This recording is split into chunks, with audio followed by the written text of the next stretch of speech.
Over the last 17 years, I have found that most companies, most people, including oftentimes agencies, are what I would call undereducated about the true value and utility of internet domain names.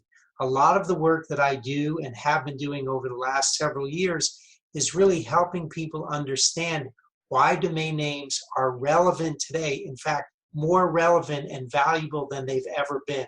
So for me, this series is about helping the agencies that we're serving truly understand the value of these assets so that they can convey that value to their clients so that we can be of greater service to them and they can ultimately be of greater service to their clients when it comes to online and offline marketing.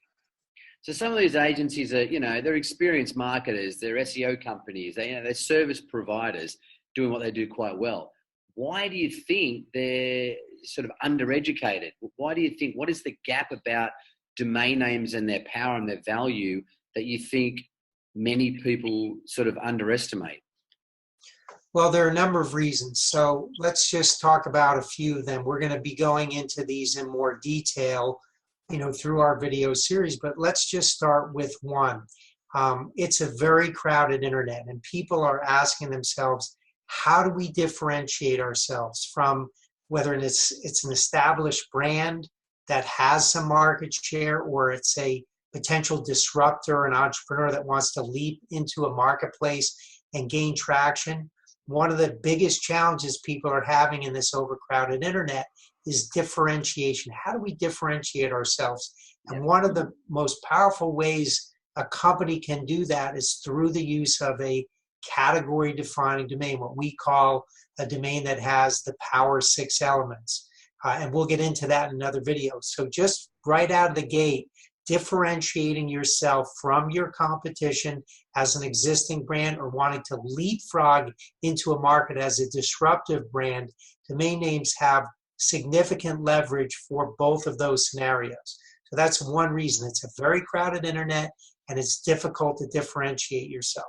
Another reason why domain names are really important today is because many companies have become over-dependent on third-party platforms for their traffic. We'll get into that in another video. I think it's 75% of advertising online is now controlled by Google and Facebook. So people who are investing heavily in these third-party platforms, many are having success, but on the flip side of that, there's a vulnerability to one of two things. One is an algorithmic change that literally could bounce someone's rankings overnight, or a terms of service change that will disallow people from operating in a way that they're used to operating on these third-party platforms. So domain names in and of themselves not only become their own independently owned and controlled media platform, offering that independence from these third-party platforms, but they ultimately give that peace of mind or that safety net that if something were to happen where you were no longer being able to operate on these third-party platforms as you have previously, you've got that safety net. So for that reason, in addition to the first reason about differentiation, domain names are extremely important today, and I would argue more important than ever. So right out of the gate, differentiation and having a safety net or insurance should get the attention of brands, entrepreneurs, and agencies representing them about, hey, how are we going to both survive in this crowded internet that's becoming extremely volatile every day, and perhaps more volatile and more crowded with each passing day.